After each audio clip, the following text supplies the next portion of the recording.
Have you seen his father's hairline? Oh, Have dude. you? But your dad has a hard job. I'm not going to insult your father. Right now. Hey, I'm in the same boat as you. I'm in the same boat. All I'm saying is the moment it starts running, I start flying to Turkey. We're going to Turkey, getting implants. I don't know. Right. There's an easier solution. Go bald. No, I'm okay. All right. Go for it. Welcome to Part 1 podcast. We're excited to start Season 2. Today we have a very special guest on. Go ahead and introduce yourself. Oh, yeah. My name is Lance White. I own several companies. One of them, Turris Group, I think we're going to be talking about mostly tonight, is a real estate investment company that I started about 8 or 9 years ago with a best buddy of mine who we've done a bunch of other stuff together. And I don't know. I mean, I can get into that whole story if you want to hear it. I kind of do. I'm actually in a partnership myself, so I like listening to like how partnerships form and stuff like that. And it's just one other partner? Yeah. Cool. Go ahead. So basically on that deal, I went to this seminar called Get Motivated up in Omaha. And I don't know if you've ever been to one, but it's pretty cool. They had, what they do is they have a motivational speaker, and then they have what I just affectionately call a commercial guy, and then a motivational speaker, commercial, blah, blah, blah. Right. Well, the first one was this guy. He was absolutely crazy. He was like a real estate investor guy, and he was funny. He was crazy, and I'm like, this is awesome, and I've always wanted to do this, so I'm like, okay, that's cool. The second one was some weird internet thing, which back then the internet was like barely going, like the business part. Yeah. And we were trying to figure out, it was some guy who talked about inserting himself into the stream, and basically it's like Amazon, you throw your products on or whatever. But back then, I mean, it sounded like weirdness, so I'm like, no. And then the third one was stock investing. And those were all really cool. And so I was with my other business partner, and so I bought the real estate investment package, and he bought the stock investment package, and we got those, and that's kind of how I got started with that. I bought that first thing, went to this guy's stuff. I mean, he was so crazy. It was great. And then did a couple other things, but at that time I also owned a dry cleaning pickup and delivery service. So I was doing that full time, and that was keeping me pretty busy, but it was really boring because it's the same thing every day, over and over and over. You go pick up somebody's stuff. Very mundane. Clean it, deliver it back the next day, go to the next thing. Probably the best part of that about that was the way where I focused that business was on all the high end places in Lincoln. So I got to meet a lot of people that I probably would not have been able to meet just by showing up somewhere. They would have been like, "Get out of here! Who are you?" So that was really cool.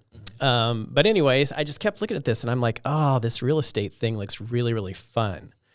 And you find out the older you get, if you're not having fun doing the stuff you want to have, you're probably not going to be doing it for very long. So you got to have something you're good at and is fun. And if you get both of those, and you're really not even working. So anyway, I bought that program, spent a couple $1,000 on that. He did some seminar things and then some return stuff, and so it was pretty interesting. And I think my first deal, which is super funny, I I started looking at foreclosures, and back then there was a lot of foreclosures. What year was this? What was about 13? It was just after the crash, so it was about 10, probably 9. Yeah, 11.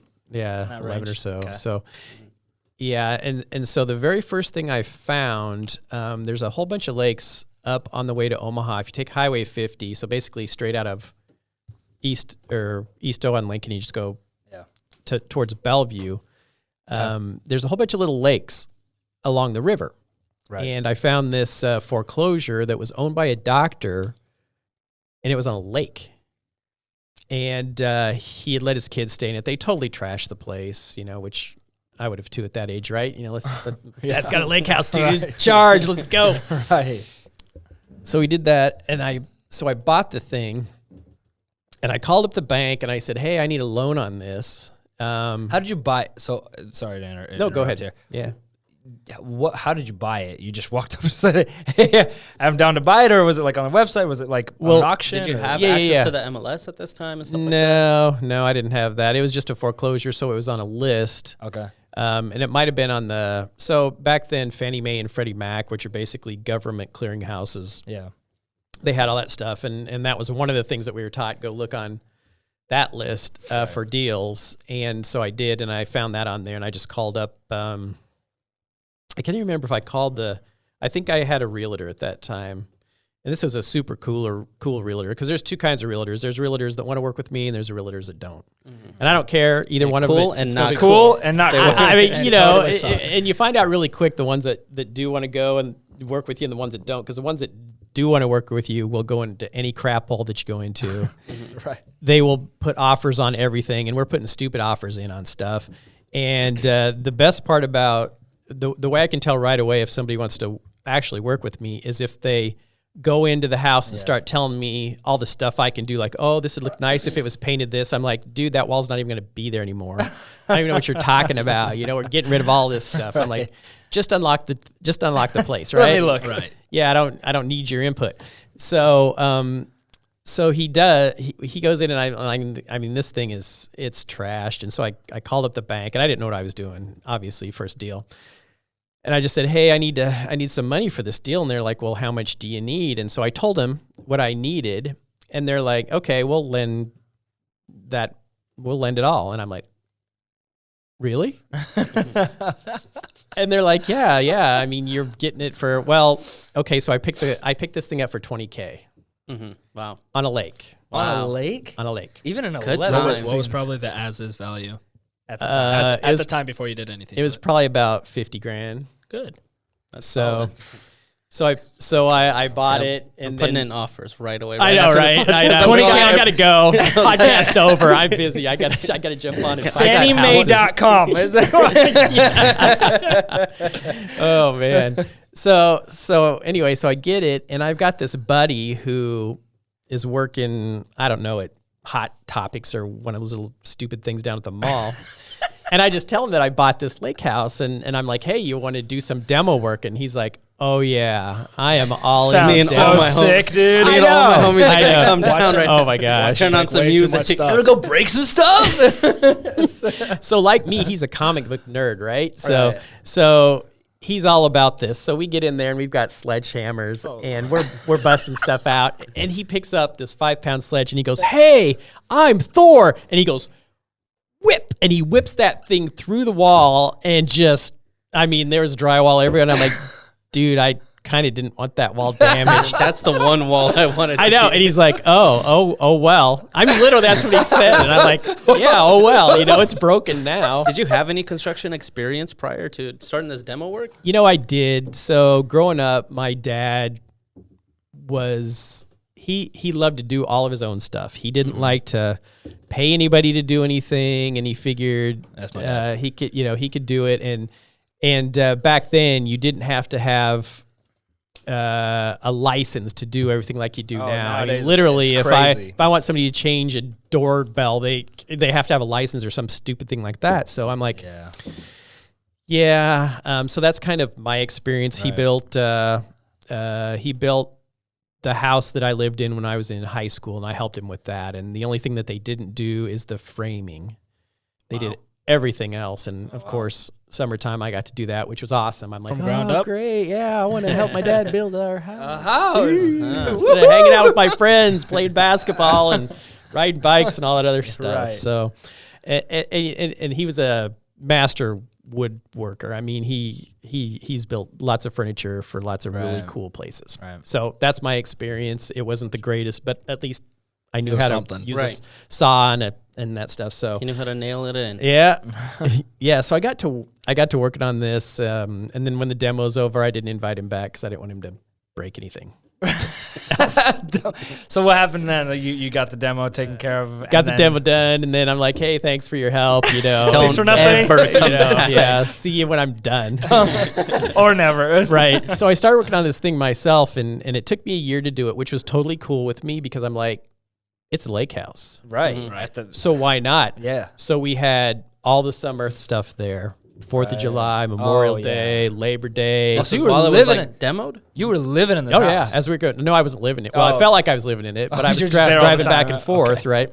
All right. So we drive so I'm driving there almost. Sometimes I would spend the night. Yeah. But we didn't have power except for like a couple of electrical plugs. And You say we. Who's that? so my buddy that helped me demo. Oh, okay. Oh, is So that he your, did come is back. that your business partner? No. I was like- This is just a dude helping me demo. Where's this guy? I'm trying to interview this guy. Hot topics to.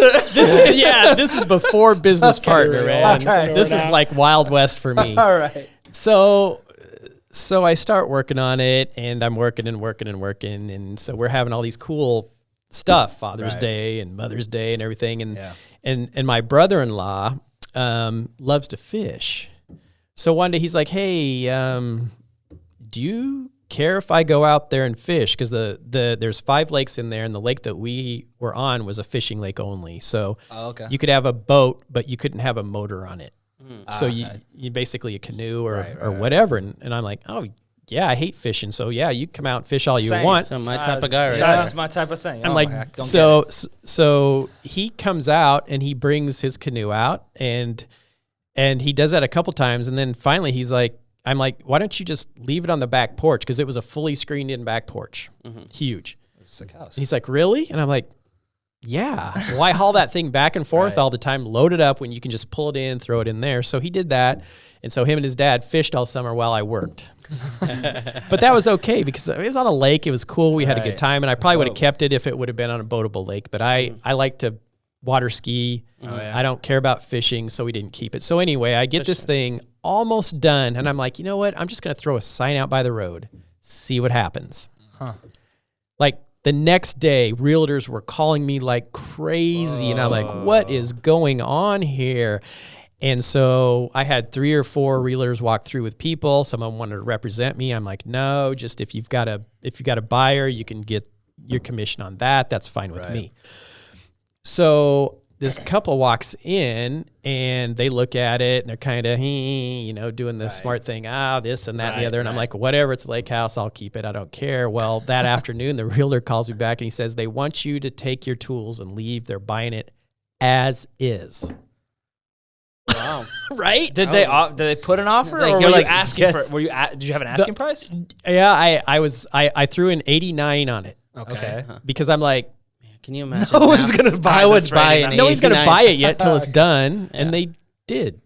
That's sick. So anyway, so we closed on that thing, and I'm like, oh, this real estate thing is freaking easy, right? So easy. Go to get my second house, call the bank. Hey, yo, I got this house.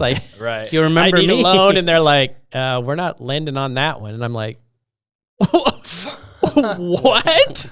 I have it under contract. They're like, you should have called us. That's not a good deal. And I'm like, that's a pretty good deal. And they're like, well, it's not on a lake, so we're not lending you. It's not on a lake. They're like, we'll lend you 60% of the purchase price, which if you know anything from real estate investing, Are you talking about a hard money lender? no, this is the bank. This is the bank. This is the bank. They did this. Yeah, hard money lenders will lend you 100%. At 20%. Well, if you have a good 20, deal. 21%. Oh, really? Yeah. Wow. Yeah. It's literally 21%. Yeah. 2% a month. So get it done fast. Yeah, right now it's 2%. It used to be 15 or less. No, not 2% a month. You're right. Yeah, but you said 21. 21% annual. So Yeah, exactly. that's broken it down. So Yeah. so anyway, so I'm like, oh wow, maybe this isn't as easy as I thought. So anyway, and that's kind of how I started. So it was really cool. I had a good time with it. And like I said, it was a nice learning experience, and it was on a lake, so I didn't care how long it took me. Right. Yeah. So anyway, and I just wanted to make sure I did all the stuff to it so that I would know when I actually started hiring crews that I knew what was going on. So when does the partner come into the story here? Right. So, So- this is how Turris Group started, right? So this is how I started in real estate. Ah. Oh, okay. So this Then wasn't my even- buddy, then I actually have another buddy who is an audiologist in town, and he and I actually started a real estate company together. And what we basically did was we wanted to do buy and holds, and we wanted to do commercial. So I do that stuff with him now. And then I told, in the meantime, while I was doing this lake house, I called up my good buddy and I said, dude, this is easy. It's fun. You've got to do this with me. We are going to have the absolute best time ever. So that's how Turris Group started. Okay. Wow. Really? So you were okay. Hold up. This is interesting to me. Yeah. So you were sold on the fact that it was interesting and fun, and not more so on like, hey, dude, we could make a bucket here. Like we could make a boatload if we get like, because this is so easy on the lake. You know what I mean? Right. Yeah. So what was the selling factor for you? I mean, like more so. So I mean, you can make a ton of money, and that's always a good deal. Right. But to me, I have to have something that's always stimulating. I can't continually be doing the same thing every day, or I get bored with it. So, I can start things, but then I have to find somebody who is willing to do the mundane to take it over once I get it started. Be the operator, yeah, they can be the operator, but I just can't do that. It just drives me insane. So I have to. Is this pass on. Is this a thing that you have developed? I have no idea how old you are here. Okay. Would you mind sharing that? So I just turned 57 this year. I would have never guessed. I would have never guessed. Honestly, I was giving you like Dude, low 40s. You're on some I thought you were in Neutrogena your type late stuff. 40s. I mean, Okay, I'm not. we're changing the shift. What's the secret? What's the skincare routine? Like, man. No. So if my daughter watches You this look podcast, about as young as she's I gonna do. be so mad at you guys if she watches this podcast, because everybody says that. She goes, I hate that when Dad. I hate it when they say that, Dad. And I'm like, Hey, you should be like, you got my genetics. You got You're my also gonna be- genetics. What are you I'm telling her. complaining That's what I'm about? telling her. I was like, you'll thank me in like 20 years. 57. Yeah. Damn. That's crazy. That's messed up. That sounds man. a lot like Hey, Ed, 60. that's messed up. I'm just saying. Hey, no, I'm just saying. 57. I'm Yeah. 24. You look Right. you look a couple years older than me. Right. I mean, I get a kick out of side note, I get a kick out of showing my wife pictures of my high school buddies, because there's some of them that literally look like they're 80, and she's like, "No, he's not your." And I'm like, "Yeah, see, yearbook," and she's like, Yeah, I "Oh, bet. Hey, yeah. you should go into like Gosh. Neutrogena found this Right? new Ilya. model here. That's going to be you. What do you mean? That's going to be you. No, dude, I'm starting to get upset because like you would not believe when they were 19, they looked like they were 13. Him and his brother. Oh, It was yeah. ridiculous. And I by got- the way, I didn't think about it's been that. bothering me recently because like now, like I like to ask, how old do I look? And they're like, well, you look about 23, 24. And I'm like, I used to be go for like 18, 19, Yeah. you know? Have And you so, seen like, his father's hairline?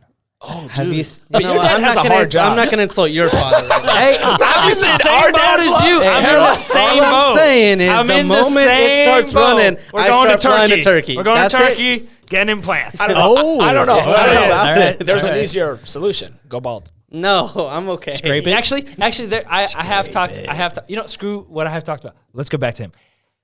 The actual question I was going to ask. Oh yeah. Oh yeah. Oh yeah, we're doing this. So you We're were like, doing what, something. 45 when you started? hold roughly? on. I find it interesting that This timeline is crazy. All right. Yeah. We'll get back to the timeline. Yeah. You mentioned something about this aspect of like understanding that, hey, when I'm doing something, I like starting things. I want to be stimulated, mentally while I'm doing it. Yep. Okay. There's, from what I've experienced, that is, you have to kind of mature and learn into that. Like you have to learn that this is like money's not the most important thing for me. Like this isn't like I'm much more interested in doing the new thing, doing the fun thing, and then moving on, or kind of finding what you actually like. Is that something you found as you were growing your businesses, or because at what point do Yeah, and I you have a discover follow-up that? after this, Like at what too. point, or has this always been a thing? You're like, I just don't really care about the money, but as long as I'm doing something I really enjoy, I could care less, and things just work out. Yeah, you Or how's know, the money's pretty important though, because I like living indoors. So That's a good point. I tell my wife this all the time. But I watch and nowadays. You watch all the kids like you guys. I mean, hey, And they're like, I'm going to be a video game champion. I'm like, you're not going to be a video game champion. You're going to be broke. Just like You're I gonna be wasn't going to be Gene Simmons for Kiss, right? Right. So come I have on. no idea who that is. Kiss the crazy. Okay, No, I know my who Kiss is, but he- not Gene Simmons. he had a sheltered childhood. He just So doesn't you know need Gene to Simmons On the streets. is.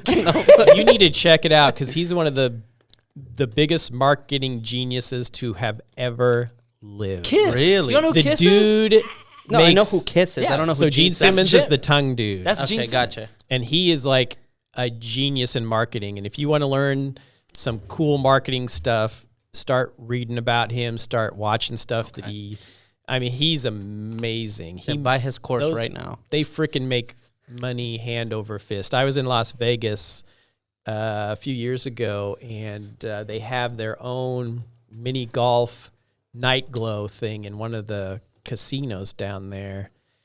And he had just released this crazy box set of stuff, and you didn't know what was in it, but it was a steel box about this big for like $200, and you had no idea what was in it. It could be a Kewpie doll or some stupid thing, but it's supposed to be like Kiss stuff, and you're like, and they like sold out. Wow. So it's like that. Well, it's because they're just like such an icon. Like yeah, they've become that. But he's ingrained. like a marketing genius. He's amazing. Wow, that's crazy. Yeah. I wanted, now that we kind of have an age in play, when was your first business? How old were you when you started your first business? And then I have another follow-up. So my very first business, I was a paper boy at like 12 years old. All right. And the reason you are owning your own business is because back when I did paper routes, you had to, my dad worked at the paper that I delivered papers for, so he didn't give me any breaks. Okay, so I had to ride my bike every day. Papers came out 7 days a week, 365 days a year, so there was no break. You had to work every day. You had to have it out by 7. When I started, we had to go collect from all of our customers every month. Yeah, they had to pay. That's how they. Okay. Yeah, we had to collect. So I owned my first business when I was 12 because if I didn't collect, So you were the tax man, huh? You didn't get paid. I didn't get paid. Wow. Dang. I mean, I knew exactly how many because each person, we had a little book. It was a 3-ring binder, but it was like one of those half-sized ones. Yeah. And their name was at the top, and there were 12 tabs that you tore off. And I knew exactly how many tabs I had to tear off before I started making money every month, because you got to pay the paper. Right. And so I knew. Great lesson. It's a great lesson Oh, yeah. at 12 years old to figure that out. Yeah. Hey, the stuff isn't free. You have to get the That's money, right. and you got to know your break even. Those are lessons that people don't learn until they're way into a Some first people failed don't business. even learn it. That's a good point. Right. That's right. Yeah. It's terrifying. Yeah. And then I started working. So I'm from a little town called North Platte out west. Oh, wow. And Nowhere. and so I know, right? And Not so really. I mean, It's middle. when I was growing up, we didn't even have McDonald's there until we were probably, I think we were 15, because my best friend lived next door to me. My best friend. And one day he calls me up and he's like, "Hey, McDonald's is hiring. Let's go down and get jobs." And I'm like, "Yeah, let's go get some jobs." So he and I went down and we filled out our little application, and we didn't know anything about jobs. And they called us up like 2 days later and they hired us because he was also a paper boy. And so when one of us would go on vacation, the other would sub. So normally I would have 112 papers. When he was gone, I had 230 Oh, okay. So he had some long vacations. So you I'll were. tell you what. that you had to get done before 7 a.m., which Right. means sometimes I get up at 5:30 in the morning. Wow. You're just running. Do that, then you have breakfast, go to school. So anyway, so we both get hired at McDonald's, and like a few days or before we knew we got hired, I found out his mom got really mad at him because he told me about it, because she was worried he wasn't going to get a job because he was telling everybody else to get a job. And we all know, because we didn't know how it worked. And now we're like, oh yeah, they'll hire anybody, which they did because they hired me. So anyway, so I did my paper out until about my junior year. And I was also in sports. So one day I went to my mom and dad and I said, I feel like I should give up the paper route because I'm super busy with all this other stuff. And they're like, well, that's your decision. That's probably the biggest business decision I have ever made, because I'm like, I'm giving up something I knew and I've done forever. And I was very loyal. That's another thing. You should be very loyal to whoever hires you or whoever you work for, no matter what they do. And when you leave, you should just leave. If it's bad, just leave. Don't burn the bridge or anything. Just leave, because it could come back to bite you. So anyway, I was having a real hard time. Plus my dad, worked there, and I'm like, oh, and they're like, it's okay. It's okay if you want to quit. And, you're a junior in high school. Maybe you shouldn't be doing paper routes anymore, which back then was true. And now it's like, you can't even get a paper route as a kid because there's too many creepos out there that you have to be an adult who probably is a concealed carry while they're delivering papers, if they even have papers anymore. Yeah, I was like, do they still do paper routes? yeah. Really? Funny story. You remember, what was it, Clayton Brooks? Why are we name dropping here, boys? Well, Don't be he was a doing- kid. He was a kid in our class. Yeah. Funniest thing ever. he was he was trying to sell paper. Okay, so he didn't have the paper route, but he was trying to sell it. So he comes up to my parents' door, and we're playing in the yard across the street. We're playing basketball. We see him. We say, "What's up?" He knocks on the door. My dad opens it. Oh, boy. He's trying to come into his pitch. My dad's this Slavic Russian guy, doesn't speak the best English. Opens the door. He starts. My dad grabs the newspaper, closes the door.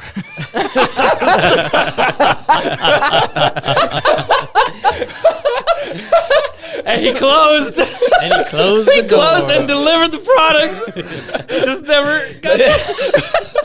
The next It's like, day at gotta school, put he's that like, tab back on. That wasn't free, but I didn't know what to do, so he went on.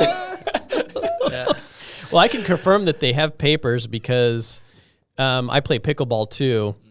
And we had a tournament a few weeks ago, and Coach Rule brought 3 of his dudes with him, and they played in the tournament. And so I got a picture with them when they first showed up. And then later on, the guy that ran the tournament said, "Hey, I need all your pictures with the coach because the paper wants them." And so I'm like, okay. So I sent him there. And then like Saturday, I was out playing, and one of my buddies comes up to me, older guy, hands me the paper because I was in the picture, hands me the paper. And I'm like, oh, wow, I didn't even know they made papers anymore. But anyway, so I can confirm that they still Put this up on your fridge, you know? It's like, Yeah, or I can confirm they still have newspapers. I don't know if anyone reads it. Like, No, we get one people all the read time, the news. I don't know. pull about it the out, paper. and I just Yeah. throw it in the recycling bin. I don't even open whatever's in there. I mean, where do you guys get your news? I go to YouTube and Yeah, everything it's- else. I don't. Yeah, I don't waste my time with the paper. Yeah. Or even mainstream media. Like, I never. Yeah, usually it's whatever. It's Is- whatever is I'm the- listening is, to. Is watching the news pretty important for you in real estate and stuff like that? Not so much in real estate, but I'm also pretty solid in politics, so I watch a lot of that. But it is important to know what the trends are, so that you know what's kind of coming. So every time there's an interest rate, the Fed jacks up the rate. We got to kind of know that, which is interesting because guys like you have never seen it this high before, so you're all Not even panicked, close, right? Not even close. Well, Yeah. here's the thing. These All- boys don't even know. Oh, Yeah. actually, you know. I was so upset when I closed on my house, and I was like, What did you close at? I didn't close compared to what it is now. It's like I'm actually pretty 5.1, but I was pissed. My Right. brother got like It's like- 2.7, it's and like I was 6.6 like, this is now. outrageous. Yeah. Oh yeah, yeah. Because we closed, we all bought within 6 months. Yep. You don't get it. Well, no, it was like a year. And here's the crazy part: our payments are all the same, but you put down a bigger down payment. Yep.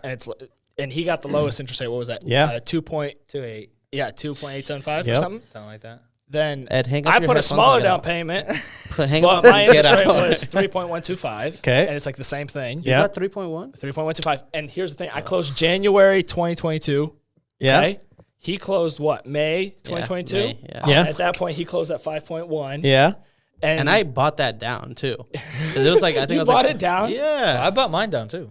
Yeah, I did Of not buy course, it dude. down. Huh. I made sure they. Honestly, looking back, I wish I didn't. but like, just So my next question is, what's the term? How many years? 30 I'm.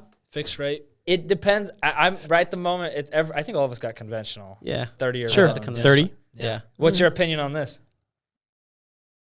You know, it's interesting when people ask your opinion on stuff. Well, that's why you're here. Right.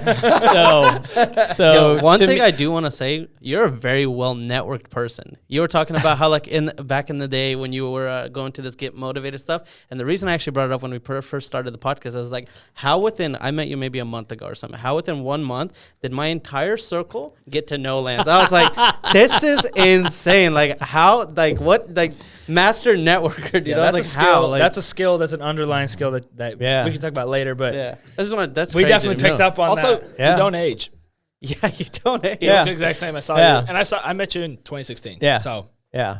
that's All right, ridiculous. so sorry for interrupting. No, that's no worries. Where were we at? What were we asked? What were we talking about? we were talking about interest rates, and You were about to roast yeah, us yeah, for yeah, getting yeah. 30 For years. 30 Getting year- 30 year No, conventional. no.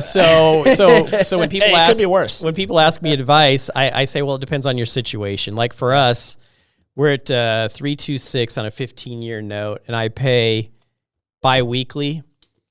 Oh, just to make sure that you're because Nuh-uh. no, because interest grows daily. right, exactly. So Pay therefore, bi-weekly? Yeah. You have 2 payments a month?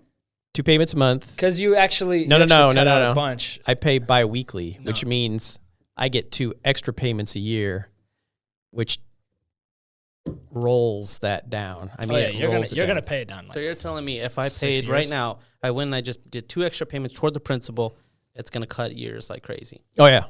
Oh yeah, don't you? So- I have a Oh, calculator. is that I big- did it. Ours has one. no, is that after because after they hit the 5%, they're like, these chumps. We're Wait, making hold- sure hold- we're getting hold. our interest. Can we Sure. clarify? So are Yeah, you yeah. making a full payment every 2 weeks No. So what I did is I took my payment and split it up? and we divided it to bi-weekly. So it's not even So you twice get- a month. so you it's get- bi-weekly. I so want you you get to be 26 clear on payments. that. So it could So be we get more Two than- extra payments. two extra payments Yeah. a year. Okay. Okay, and those 2 extra payments, I believe, do not count your insurance or your taxes. Oh, so, So it then just we hits can speed it principal. up even. So it just hits your That much it hits your principal interest, Okay, but so not your taxes. Say someone wants to do that right now. Yeah. Do they have to refinance to do that, or is there a way? No, No, you can get a hold of your bank. you can just. I say did it pay online. Yeah. I did it online. I was just talking to my wife. The problem is that the only tough thing is you have to have basically a full month paid, and then they start it. So you're almost making an extra payment. So make sure you're set up to do that. Make sure you have the extra cash there to do that. Does that make sense? Yeah. Right. Okay, so do that. But I always encourage people to do that because number one, most people get paid twice a month, I was like, who? right? Who gets paid twice a week? Right? You know, Lance. I said most. Lance. I said most Lance. people. I get paid daily. So Oh, okay. Business owner flex over here. As a matter of fact, as soon as I go to bed, I'm gonna be getting paid. So Wow. Okay. We get it, Lance. so most people are. I know he's out. So most people get paid twice a month. So instead of trying to budget so that you're making sure that that's covered and then your other stuff's covered the rest of the month, you take smaller bites. But it's also reducing your interest because every time you make a payment, your interest goes. The amount that you pay on your interest, because you said it's daily. Yeah. It accrues daily. Right. So every time you make a payment, it reduces your interest by ever so little. But over time, Compounds. Yeah. especially over a 30-year note, you can probably drop that note to a 26-year note Yeah. if you decide to stay with that. Yeah. Yeah.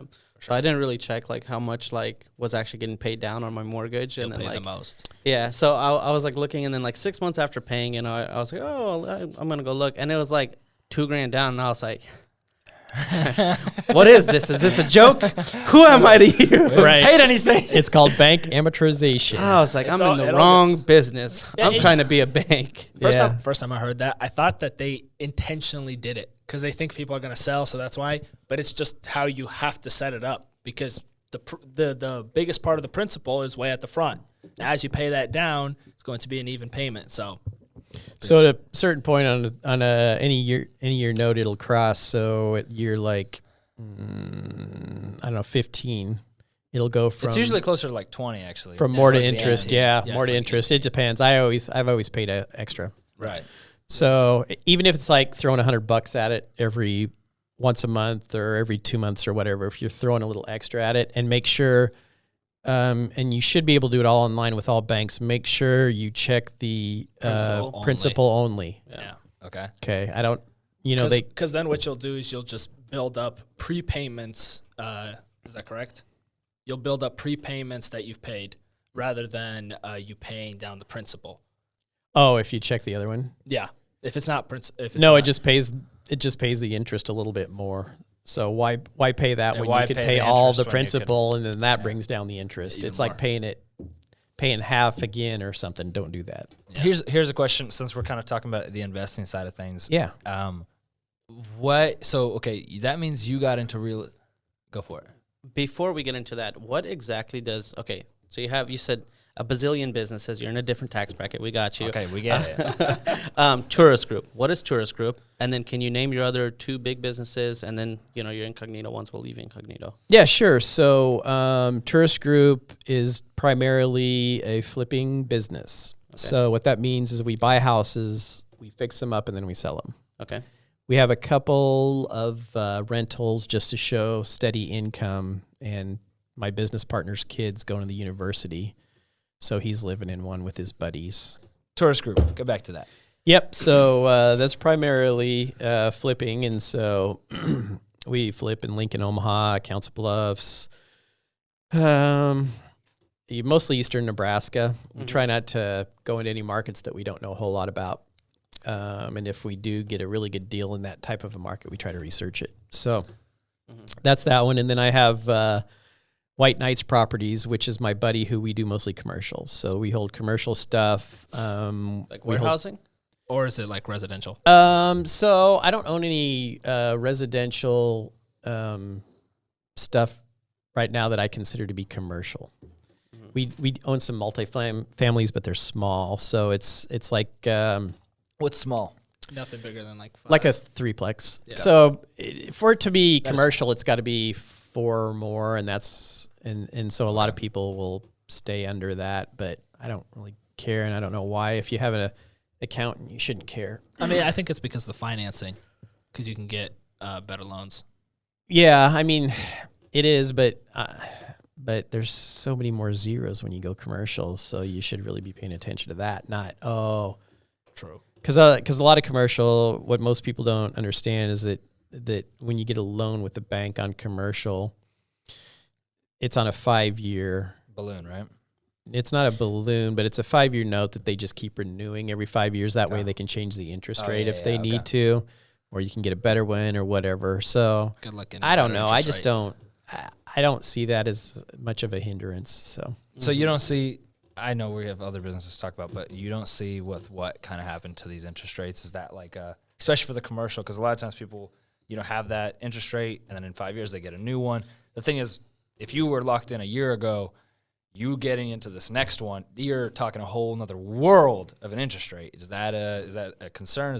What do you think about that? So it's always about the timing of the property. So right now we just locked in 2 or 3 5-year notes. So I'm like, okay, that's great. So this is what it is. Just like they're low because we got them before the rates started to climb. Right. Okay. But the whole deal is if the rates climb, then you just have to negotiate on the buy side. So Explain that. You have to get a better price. Yeah, You got to get a better price for what? for what you're buying.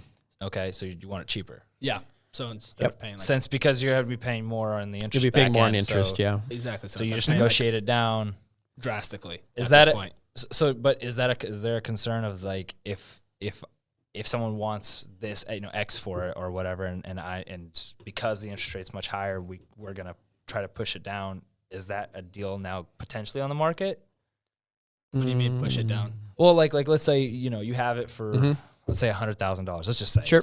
And then because the interest rate's so high, you want it at 90. No, right? you go less. Oh, sure, whatever. Whatever it is. Right. Yeah, whatever it is. But you want it at 90, but does that lead to potentially that person saying, okay, let me go shop this? They can. Yeah. Is that not a I mean, worry? We're in capitalist Yeah. America, so a deal is I a don't deal care. if the numbers make sense. So So what you do? So Yeah, one I of the guess you're things so when somebody first gets involved in real estate, typically their biggest hang up is the deal. Whereas me, it's like there's going to be another deal tomorrow, and the day after that, and the day after that. So if I don't get the price that I want or the terms that I want, I just go to the next deal. And once you get to that point, then you're totally in control of your business because you don't have to buy anything. Like, for example, when we buy properties, there's a thing called wholesaling. Yep. And you can turn right around and sell that property to somebody else without doing anything to it. Right, you just get the commission for So not a what I do is not commission, but you get the what I do is I just immediately, almost everything that we get, I just throw it out on our real estate investor page and say, hey, we picked this thing up and this is what we'll sell it for.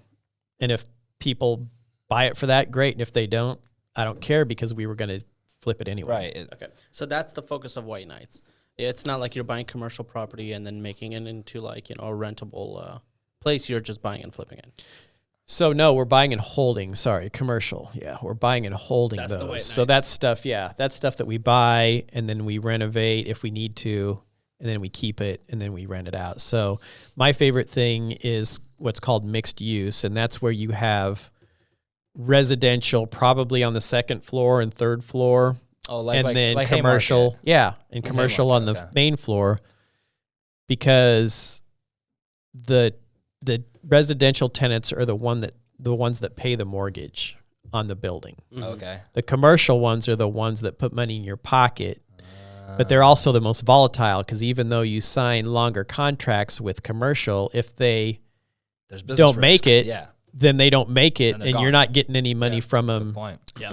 anyway. But in a way, it's pretty safe because that mortgage is getting paid by your By the tenants. tenants. Yeah, by the resi tenants. I So see why you like it. So those are really, really nice, and they're pretty forgiving because you can always get tenants to fill it as long as you keep everything in great shape. And one of my other philosophies is I want to be able to charge the most rent in whatever neighborhood I'm in, whatever that rent is. Mhm. So if it's in North Lincoln, then I want to be able to charge for a 3-bedroom, whatever the highest rent is over there. And if it's in South Lincoln, same thing. So we fix everything up to get that money. I hate slumlords. The only thing that is okay with that is I end up buying their crap that they never fix up for cheap because they never fixed it up. Right. Okay. So you mentioned that you stick more to the fourplexes and stuff like that. No, you said down. You said less then, right? It So depends white on which knight. Okay, business. so for your commercial and stuff like that, you're kind of focusing more fourplexes and less. Is there a reason why you're not kind of like looking at a 6-unit or an 8-unit? So for we just don't own any multifamilies that are bigger because I'd rather do more commercial, true commercial. To me, which those are all true commercial, but to me, those are still residential. You're still dealing with the dude smoking pot, Right. the chick with the 12 cats, and all that other stuff. Right. Whereas if you're doing a commercial, you got a guy who's got a body shop, and all he wants to do is freaking fix cars and make sure he pays his rent so he can continue to fix cars. Right. He doesn't live there. So he's not going to be he's not going to be trouble. He's not going to be a hassle. So whereas if you have a 100-unit apartment complex, obviously, even though you're not dealing with it, because at that point you hire a management company, but you still 100 problems, potential. yeah, problems. like I got a dude now who the batteries went out in his thermostat, and I said, just watch a YouTube video on it. And he's like, Can you come down and fix it for me? I didn't hear what you said at first. yeah, he Battery? literally did. He's like, hey, can you just? I said, do you need help? Because I don't care. I mean, that's what I'm there for. I'm here to help him, right? Yeah. And he's like, yeah. And I'm thinking, okay, so the thermostat's out, which means his AC isn't going to run. Mm-hmm. And I'm thinking he's going to want me to come down tonight. So I thought I was going to be over there tonight to do the 3-minute job. Here, you open this panel, you pull out the 2 batteries, you stick in the 2 batteries, you shut the panel, you're good to go. Handy no, man. no, he's like, I can do it Thursday. It's my day off. And I'm like, dude, you're home right now. I mean, I could come over and do it in 2 minutes, whatever. Yeah. I don't care. So on Thursday, I'm going to go over and help him put batteries in his thermostat.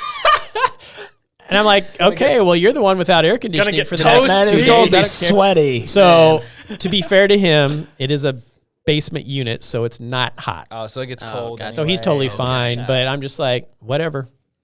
Fact. Okay, and you said there's a third one. So the third one is the one that I do with my kids. So How many kids do you have? I have 2. Okay. And that one we own rentals on. And then my daughter, who is 25 now, I started helping her buy mobile homes. Okay. That's And then we fix those up and then rent those out. Very cool. So she owns a mobile home. Do you guys own the park, like the mobile home park too? Or is that the- No, but is I'm that a working goal? on that. Yeah, okay.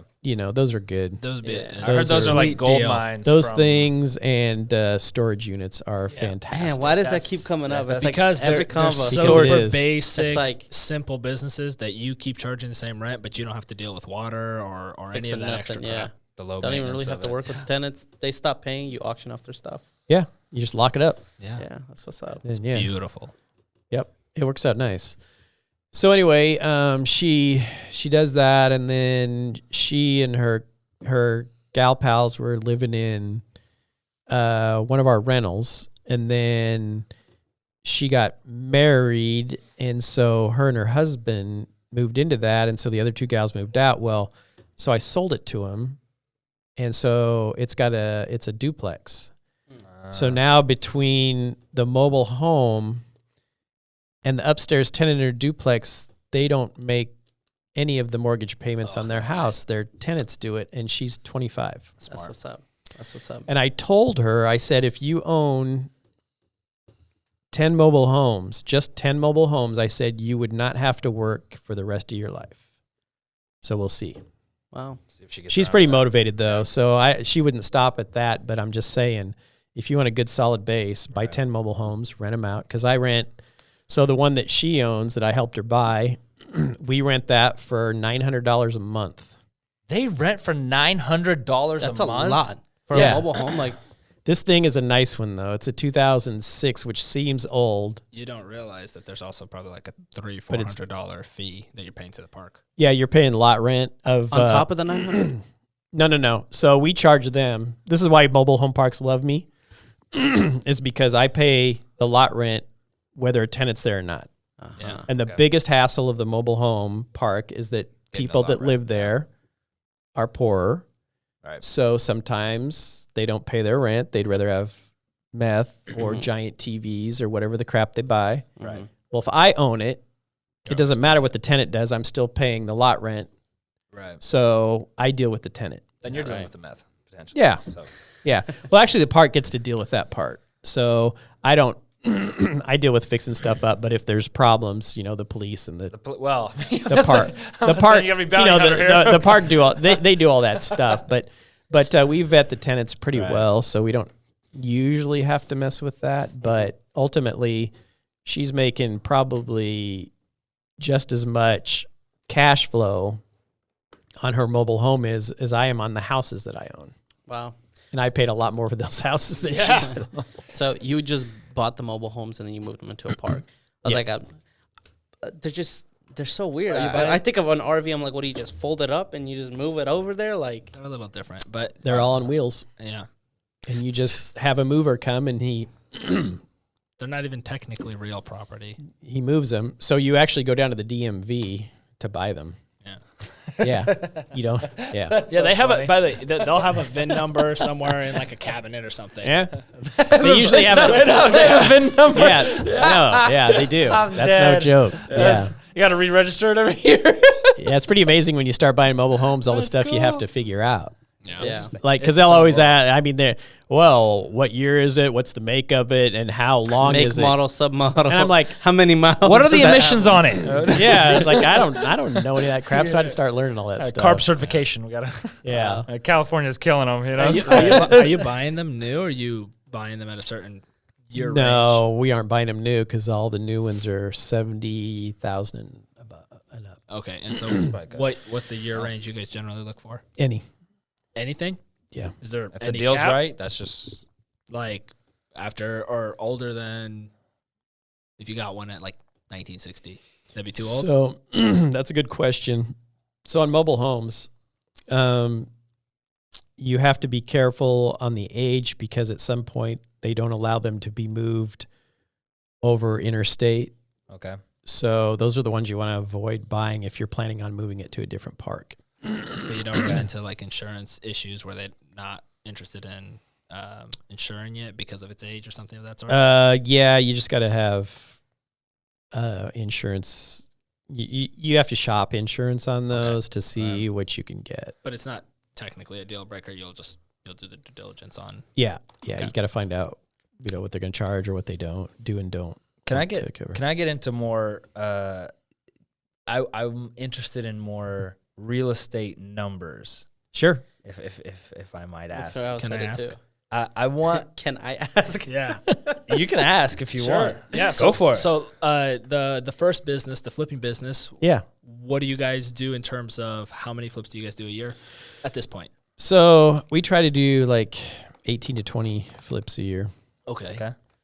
And Is that like full buy, renew, re-scrap everything, and just like sell it? Depends on what it retail, or- needs, yeah. I guess. Yeah. Depends I on guess what you're it right. needs. Okay. Yeah. you guys try to sell for top dollar every time. Oh, yeah. Okay. Yeah, So no, we're he not tries trying to Yeah. the lower dollars. Trying to give people deals here. No, I'm just Why saying make Oprah, more you know what money? I'm saying? And how many of those are Everybody. wholesales usually? How roughly? many of them are wholesales? Yeah, because you said that you put them up every single time, every single deal. Maybe somebody will. So, yeah, usually like 3 or 4 of them are wholesale deals, but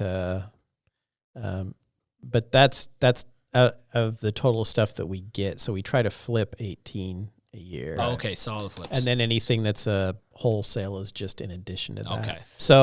So what that does is if we wholesale a deal, then that frees up our time and money to go buy something else. Right. Oh, can I say something that I remember? This is so wild. I'm not saying you ingrained a mark on me or something like that. Yeah. But I do remember something you said from this was like one of the first meetings ever. We had like lunch with some guys. What meeting was this? It was, what was it? I'll tell you, it was a Fortune Builders, Follow up? no, not a follow up. It was like the tiny meeting. They sent it out over the radio, and it's like The everyone free can one? show up. Yeah, the free one. Yeah. And then they sell you for like a $200 or $300 3-day thing. Yep. Yeah. In Omaha, and then there's like We 100 did that. people. We did that. Yeah. We did that. We did that Yeah. one. Right. We were just too broke to be able to finance the That's actual. true. Yeah.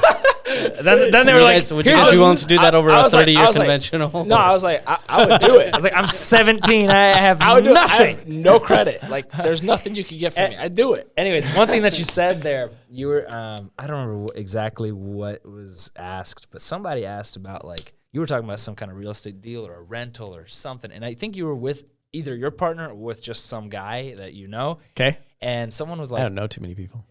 right. Master networker right So, here. someone asked, they were like, oh, so when do you, like, if you got like a great like rental, because like, I don't know, that's what the conversation was about. You're like, if you got a great rental, like, at what point would you sell it? And you're like, without even a second, you're like, always, we'll always sell it. If the price, there's a price for every single thing we have. If the price is right, we'll always sell it. Yep. And I was like thinking about that because I was like, because I mean, again, I was 17, but like at that time I was like, that's true. Like, I guess like, because people are like trying to go into the rental space or just going into the flip space or just going into the wholesale space. Because like, this is when I was like learning about all that. But you're like, dude, I'll sell anything. And we had it for 10 years, 20 years. Yesterday we got it. Yeah. Everything has a price. Everything we can sell it for. Someone's willing to buy it. I don't care. Everything's for Which sale. was like, I was like, that's a whole nother mindset or like a mentality to the business. Like way more mature than, well, Yeah, you don't want to get hung up on stuff because on- ultimately Right. stuff doesn't really matter. Right. But so there's very few things that there hasn't been anything that I've purchased yet that I wouldn't sell. I came close to getting that bottling company building down there at like J Street, right across from Lincoln High. Super cool old building. Bottling company. Yeah. I think I know what you're talking about. Yeah, it's super cool old building. It was like an old Coca-Cola bottler or Yeah, something. yeah, yeah. I don't know what you're talking about. Yeah, it's right on Randolph, Well, right it's- before you go over that little Oh, short bridge. Yeah. I know exactly what you're talking about. Yeah, and that one Just to keep? my kids would probably have to get rid of that one because I'm like, that's a super cool building. That is and- kinda cool. And I used to really love to collect Coke stuff, and I'm like, Oh, yeah. collecting a Coke building You're now. just buying that buying with your heart. At that Collector point. Supreme. yes. Yeah. So anyway, I just haven't found anything because there's always another deal tomorrow. Yeah. So you just got to go, yeah, I'll sell it. And so is that why you didn't end up buying it? Numbers weren't right. No, I just didn't move fast enough on that one. So it happens. Another Coke enthusiast was yeah, like, that's yeah, mine. Yeah, something like You that. got me at Coke bottles and all that. So- but so- what's the most like? You do a lot of flips a year, and you've been doing this for like a ton. I mean, Yeah. humor me. What's the craziest flip you've ever done? He's gonna be like, yeah, I did this $1 million profit flip right now. Oh, no, I don't touch. So typically when you're flipping, you like to stay in your lane. So what our main flip is what I call first-time home buyer because that's going to be the biggest percentage of the population. And so you should have the most people that are willing to buy your product. But I know I did a wholesale a few years ago and made $30,000 off of that. Wow. And I think we owned it for like 4 days or something like that. Yeah, Dang, by the way, that's not bad. A That's commercial, not bad. commercial property. No, it was a house. Really? Because here's the crazy part. We remember when we were at that thing. Yeah. They asked us, "Has anyone done?" Some question came up, and they were like, usually it's a smaller deal or whatnot. What's the most somebody's made on a wholesale?" And he's all like, "Oh, we made $30,000." that was then. On some You said it commercial, then. Yeah. on some commercial and property. They didn't go into the details, but he mentioned it then. We remembered that. I remember that. 'Cause we, Yeah. Yeah, I heard some crazy story. I don't know if this is accurate at all, but like that you like bought a foreclosed Burger King or something like Not that. a Burger King. It wasn't a Burger King. It was a commercial. That's what I remember Oh you saying. no, You were his like, eyes are saying that he did buy a No, Burger I King. didn't buy a Burger King. No, it wasn't a Burger King. It was just a commercial lot, and then you ended up wholesaling it. Yeah. Was that the $30K deal? I feel like No, this was a house. We bought a house and we wholesaled it because we got a ripping deal on it.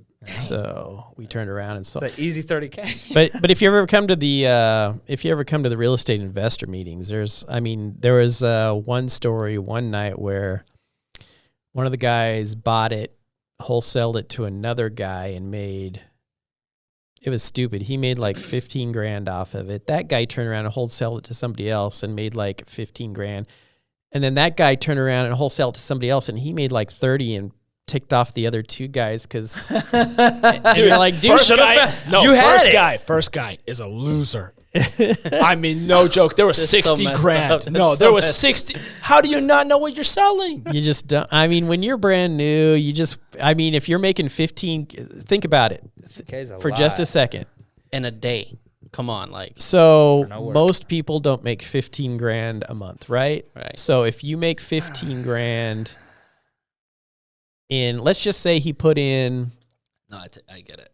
I don't know, 3 weeks worth of work trying to find the property, getting it under contract, finding his buyers, and he makes 15 grand. What does he care? So when I talk to wholesalers, I honestly tell them, I said, here's the deal. I don't care how much you make as long as my numbers hit for me. Yeah.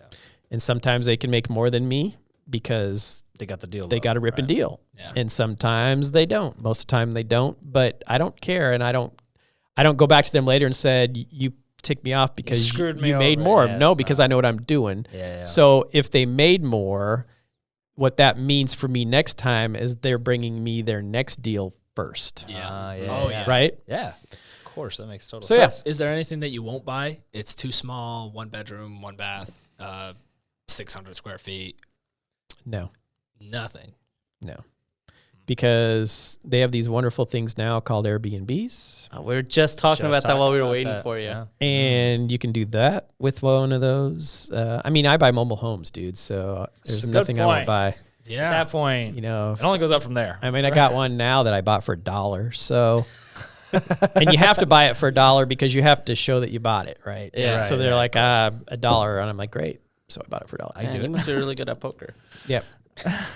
So no, there's not. I mean, I don't want. So I don't, and I don't say I never do anymore, but because I've learned over the years that the second you say I never do that anymore, the perfect deal comes up, Yeah, and then and you you're buy gonna it, and do it. everybody's like, "I thought you said you didn't do that anymore." But I typically don't buy houses older than the 1960s anymore because I've done enough flips of older 20s, 30s houses that I just don't want to do it anymore. So, Okay. so anything that's older than 60s, I would probably, unless it's an absolutely crazy deal, I'm probably not going to buy it. I got a question. What do you see as the most, what you know now, right? Mhm. Go back 10 years. What would you spend more time doing? Because you got 3, right? You know everything. You dabble into everything because your net is wide enough. He's But got more than 3. right, we got more than 3. But I I'm heard just a saying- rumor there's a comic shop in the play too. Oh, Anyway, we'll move on. We can get to that. What would you spend most of your time doing? Is it the flipping? Is it the real estate? Is it the buy and hold? Is it the commercial? Is it because now you know everything, or know everything. Now you know a lot I'm more. better than at you what do. I do than I Right, used to be. right. What would you go back and tell yourself then? What would you spend more time doing? I would spend more time marketing. Everything? Still across the board, everything? Marketing to get more houses, Okay. to get more deals. I'm curious to know. Sure. What do you do for marketing? Oh, Yeah. that's a great Okay, question. so just write it out word for word. No, I don't need to Log in right now. Show us your Google ads right now. So that's a great question. What I do for marketing, and that's going to probably bug you guys, but I network. It That doesn't bug me at all. So that bugs me. He gave me nothing. He gave me a. So- what do you do for networking? Right. So what I do for networking is I show up to the real estate investor meeting every month. Okay. Okay. Okay. Then when I'm out talking to people, I say, you have to have what's called an elevator pitch. So something Yeah. you can tell somebody in 30 seconds or less to get it, what you do. So you get really good at that. And then you just start telling people about your business. Let's hear it. And then, What's that elevator yeah, sure. pitch? So, hey, so say like I'm standing in line at a grocery store and there's somebody in front of me and they've got like, I don't know, a 6-pack of beer that I've never seen before. Right. Dude, what is that stuff? Oh, it's blah, blah, blah. Oh, you like it? Yeah, cool. Oh, well, what do you do? Oh, well, I work down at the whatever. Oh, cool. What do you do? Oh, well, I'm a real estate investor. Well, what do you mean by that? Like you're an agent? No. I'm an investor. What I do is I buy crappy houses and then I fix them up and then I sell them to people who need a decent house. And so I'm always looking for crappy old houses. So if you ever see one like that, here's my card. Just give me a call. And if it's something that I buy, then I'll take you out to lunch or something. Wow. Yeah. Do you use the word crappy? Yeah. Yeah. You got to be a human being. Yeah. Well, yeah, but like I'm saying, like He I bought a think house for $1. It's I mean, gotta you be can. crappy. That's a good You point. I'm can. just saying, that's a I good mean, point.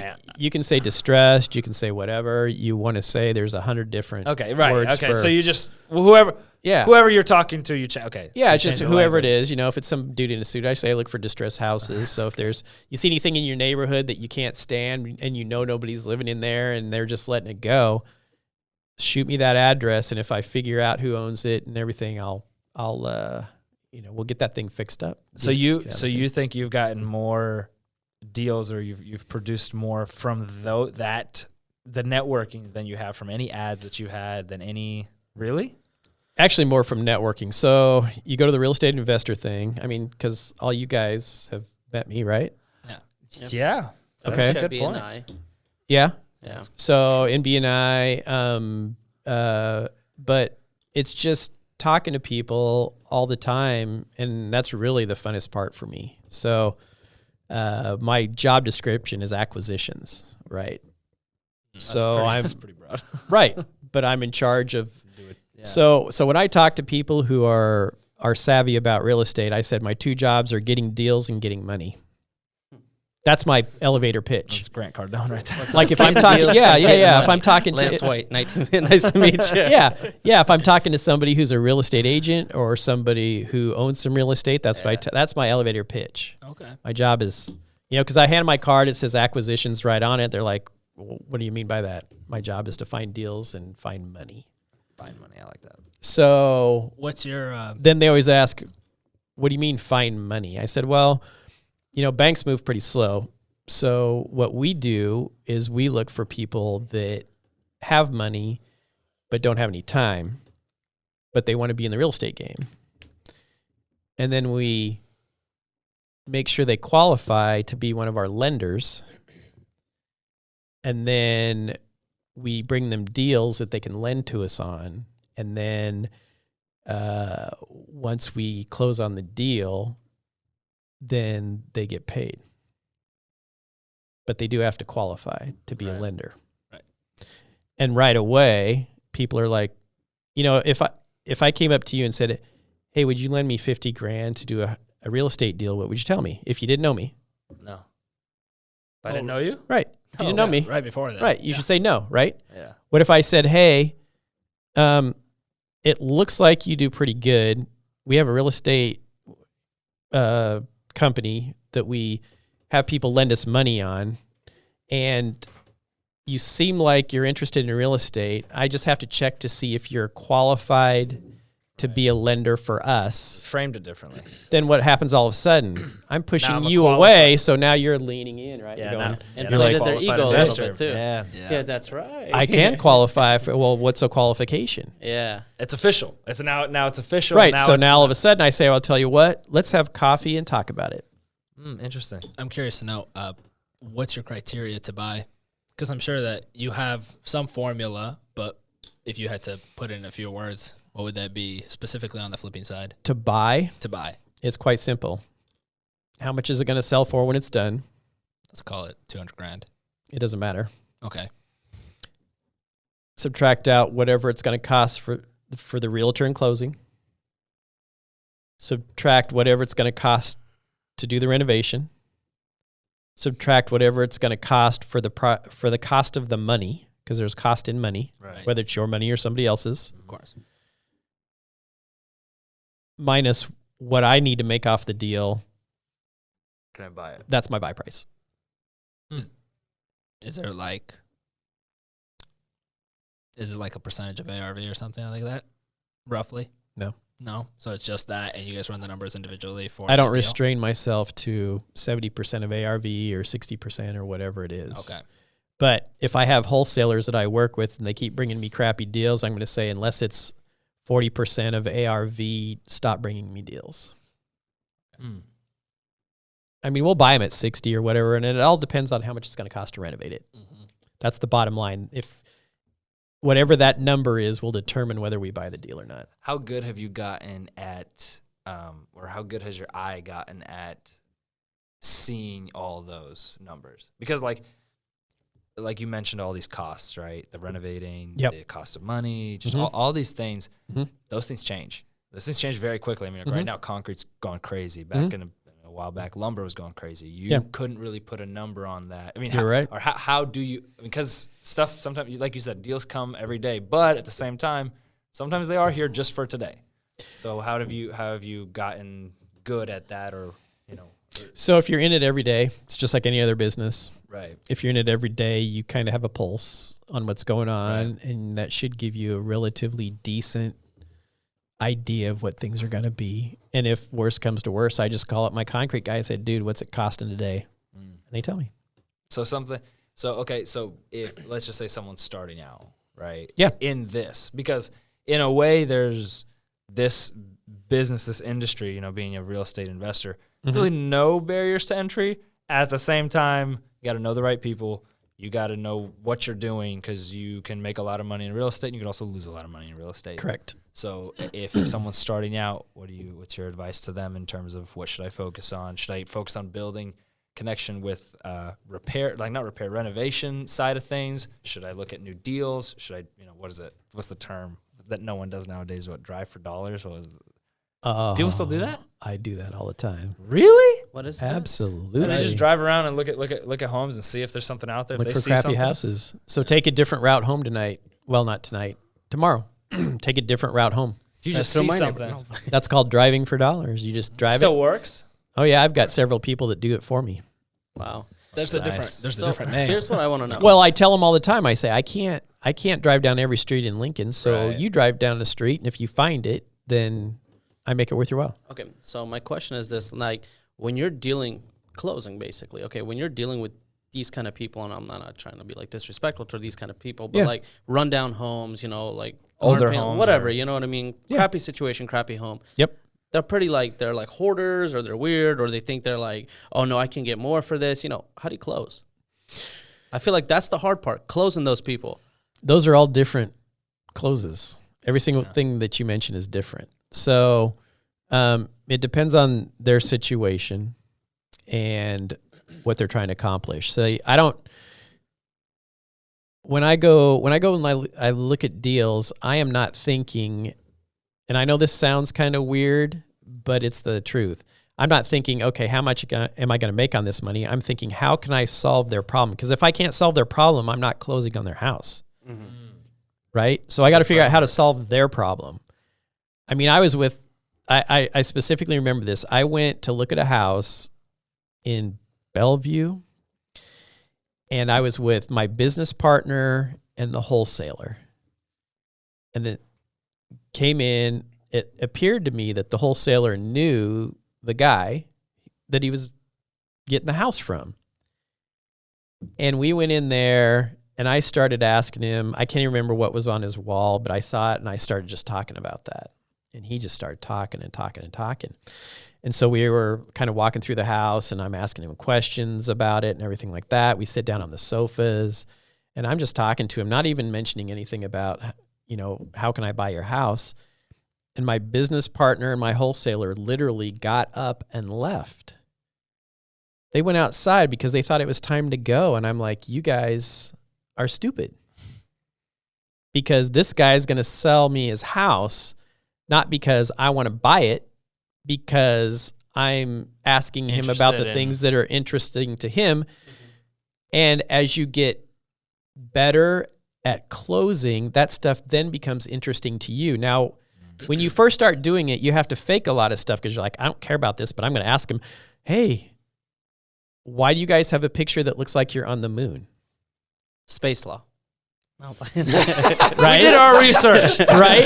So when you first start, you ask that and you're like, I don't really give a crap. But as I'm sitting here, I'm like, why do they have a picture as if they were on the moon? And I really want to know, and that's not even okay because you have something to sell me. It's because I want to know. And over time, as you develop that part of your business, you do. And then all of a sudden you become knowledgeable about a lot of different things. And then when you run into the next person who has that, you can talk intelligently to them, and immediately you're forming that bond with them, and then you have a better opportunity to buy that property than the dude that's coming in an hour later who does the same thing that you do. Right. So it's much more okay, because you mentioned right in the beginning, you said that, hey, I just like doing the interesting stuff, like things that are interesting, fun to me. I like doing those. The mundane things, I like getting them out. Right. What mundane things in your line of work or what you do can you even, move off to someone or delegate off to someone else? Because obviously you can't move off a clothes to someone else. You can't when they move into the or walk into the house or you can't the clothes. But I'm talking about actually acquiring the deal, having the guy just like your story. Mm-hmm. That person that you delegate most likely won't say the same story the same way, right? The same knowledge and the same experience you said it. But what can you actually delegate off, and what do you delegate off within those? It's called accounting. Right. Okay. Amen okay. to So that. accounting. Okay, just accounting in general. So when somebody first decides they're going to get into real estate, the first thing I tell them is develop your buyer's list first. Okay. And then as soon as you can, offload your accounting. To a firm or to hire a person? Whoever. I don't care. Whoever loves doing it. Yeah, hire a bookkeeper that does your books. Do you guys have a bookkeeper or a firm? We have a firm that does both. So they do our weekly bookkeeping and they do our taxes. Super left field. Who do you use? I use Money Smarts. Okay, gotcha. Russ over there, he does a lot of us. Gotcha. And he's really cool. So Right. Okay. he's good stuff. All right, good point. Yeah, and ultimately, with the Facebook page, that's the community I want. I want people asking those questions, and I want people to be able to answer that questions. That's why we let people advertise their business on there, because there's always people asking, well, I need a concrete guy. Okay, well, there's 37 concrete guys on here, and somebody just asked for a concrete guy 3 days ago, but go ahead and ask again. What's the name of this group? Lincoln Real Estate Investors Facebook page. I mean, I'm not in that thing, so I don't know. No, it Assuming just you sounded know. like a Lincoln business page, because they're asking concrete and I guess it. I mean, kinda you all ties need It it, is. yeah, But but you it's- need it. yeah. Right. Yeah, Those are the ties things in. Yeah, that it you is. specifically need. And I let contractors on. I let realtors on. I don't know why, but I let the realtors on. Sounds like someone's got some bones. I got to tell you, I love realtors, but I do give them a hard time because they did some stupid stuff last year that screwed up wholesaling, and I don't really appreciate that. What did they because do? Can you get into that? Sure, yeah. So what they did is they passed a city ordinance that now, or maybe it's a state law, that you cannot wholesale without having a realtor involved. That's crazy. What do you mean? I mean, they were looking out for themselves, basically. Who on what side? On the buyer side or on the seller side? When you're buying. So if I'm or a selling. wholesaler, If you're I a get wholesaler- a deal from him and I'm coming to you, do you have to be connected to an agent, and does that count? No, you have to have an agent. Have to? Because you're buying. Have to? Yeah. When was that passed? Who does this podcast go out to? You have to have an agent. Okay. And when was that passed? This last year. That's Do you remember what month? and it just went into effect. And so Josh Nix posted a thing about it today about how he's going to do a podcast about it. Like Ilya getting uncomfortable, getting pissed. He's like, God, Well, this makes everything more complicated. How involved do they have to be? Well, They're taking a commission. they have to take a commission, which is stupid. So anyway, If that I tell you, that specific thing I don't want to go into because I haven't read it and there hasn't been any litigation over it yet. Well, because it just went in. So right? I don't know enough about it to even say anything that would be helpful to anybody.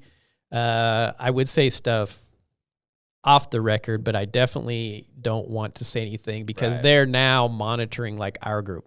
Oh, wow. It's okay, I I'll know say there's it. realtors in our group that are telling the real estate commission That's wild. stuff. That and seems I'm like just it like, nerfs. well, the problem is that most realtors don't work with investors.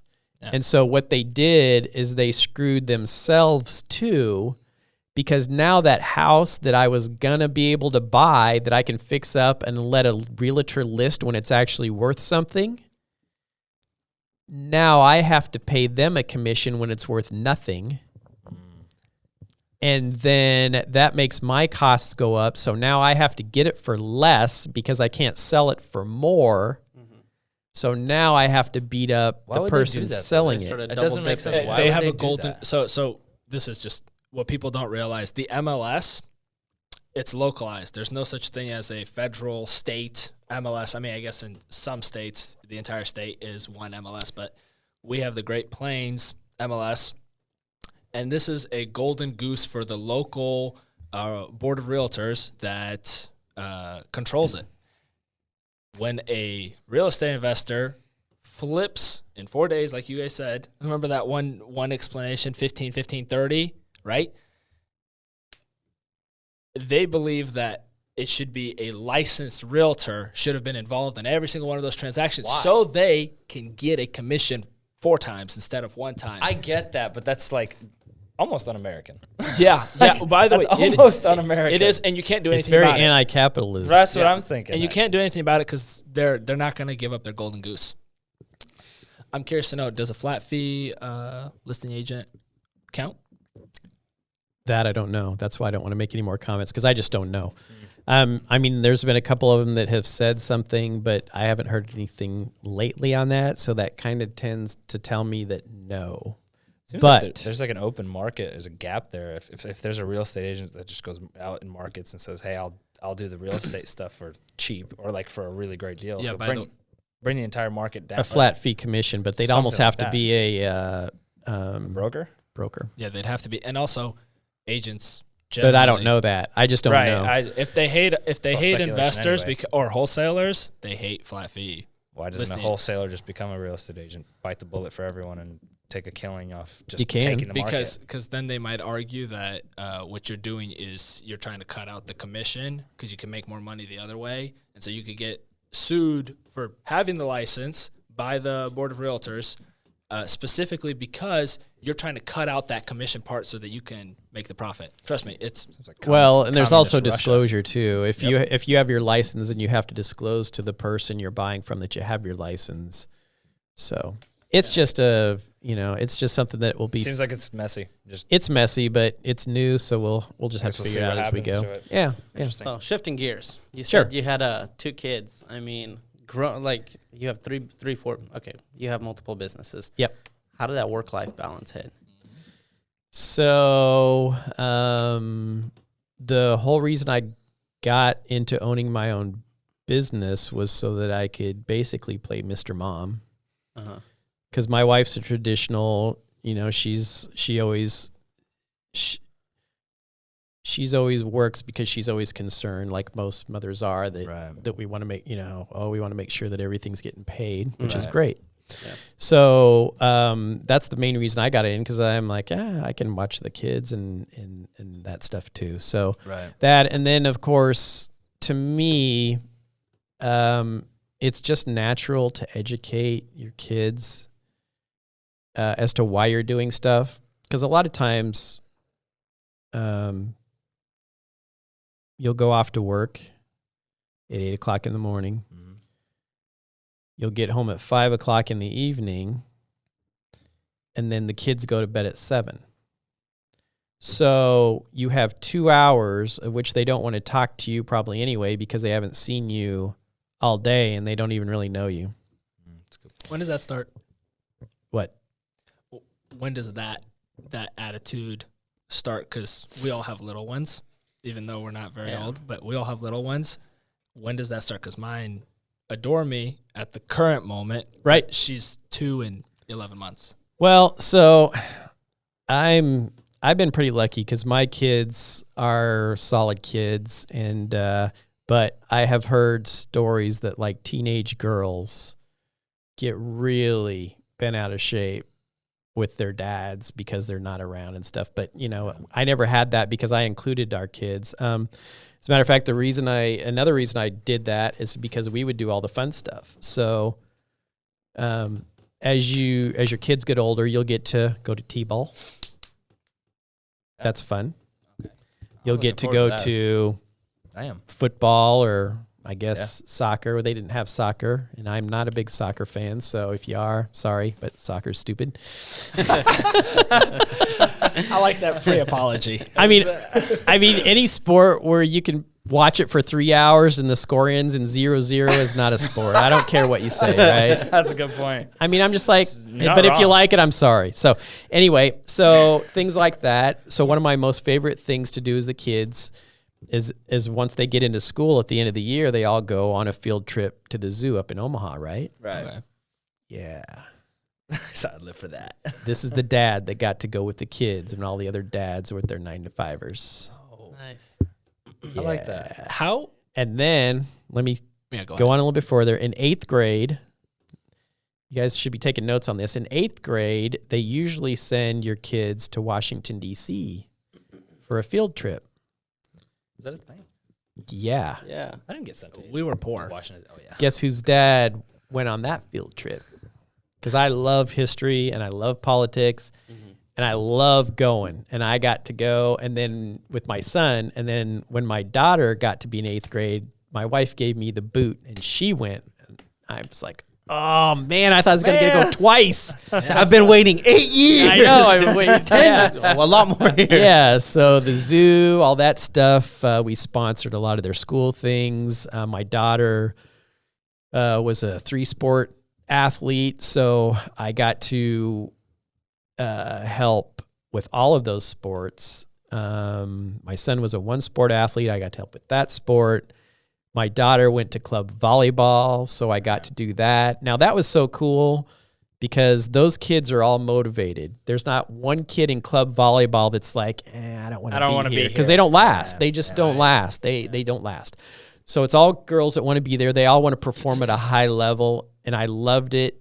I don't ever want to do it again, but when I was doing it, it was super cool because it's every weekend. It's always, from what I know, it's always. But it's every rocking. time. It's rocking to watch those high-level performance girls do their thing and that they're all motivated. And then they go back and they're playing with their high school team with 4 or 5 girls that don't want to be there. Their mom made them be there or their dad or whatever, and they're just like, So anyway, and plus, when they get into sports like that and they do club, the acceleration. Right.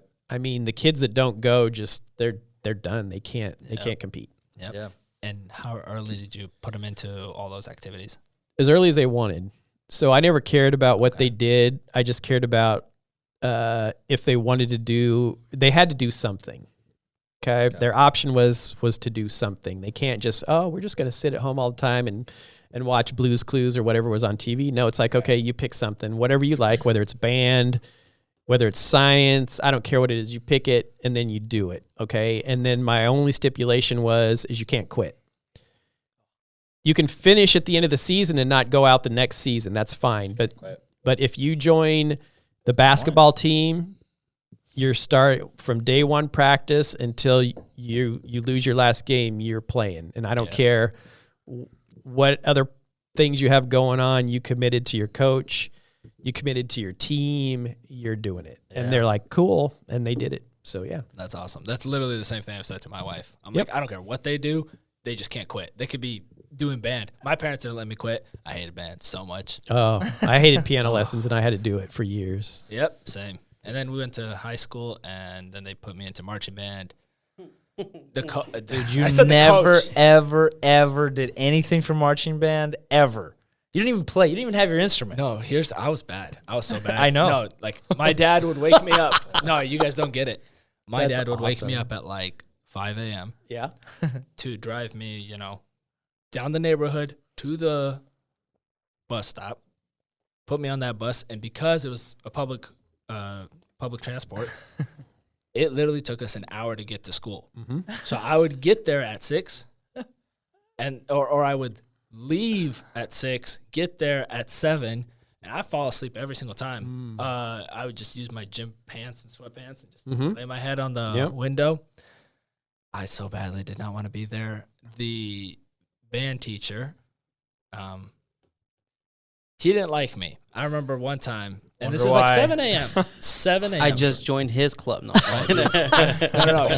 And by the way, here's the thing, and this is what you were saying, where parents like force people in public schools and whatnot. They didn't force me. They said, "Oh, just try," and it was never an option not to do it. And I was also in football, so I'm staying after and whatnot. Yeah.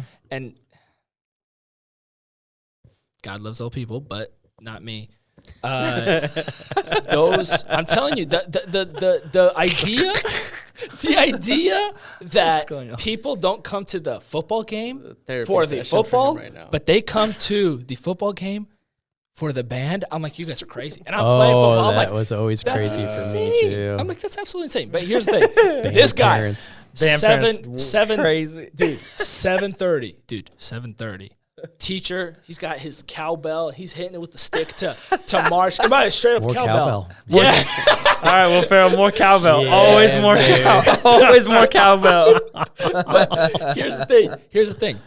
He's like, he's got this, I don't know. He's standing like 15 feet in the air, and he's watching all of us march on the football field, and I take a misstep or something.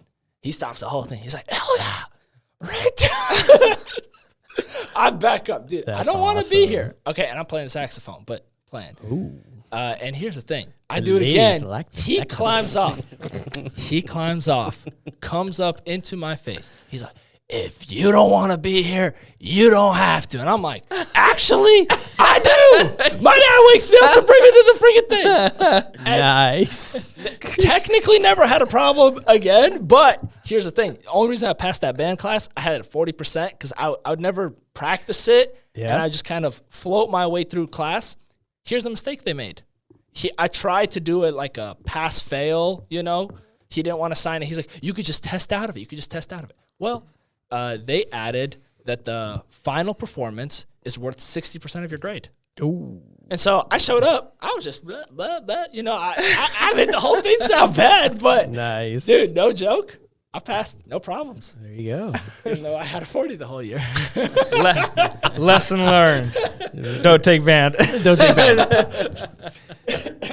So moving up in this road that you had in real estate and stuff like that, did you have any inspirations? What was your motivation to keep going? I mean, I'm assuming there were hardships along the way while building this company and stuff like that. Can you go a little bit into that, please? Yeah, sure. So to me, one of the important things is finding a partner. So you advocate for having a partner in business? I do. Why? That's unique. And I'll tell you why is because if I'm down today and you're not, that could save your business. 100%. I can save your business.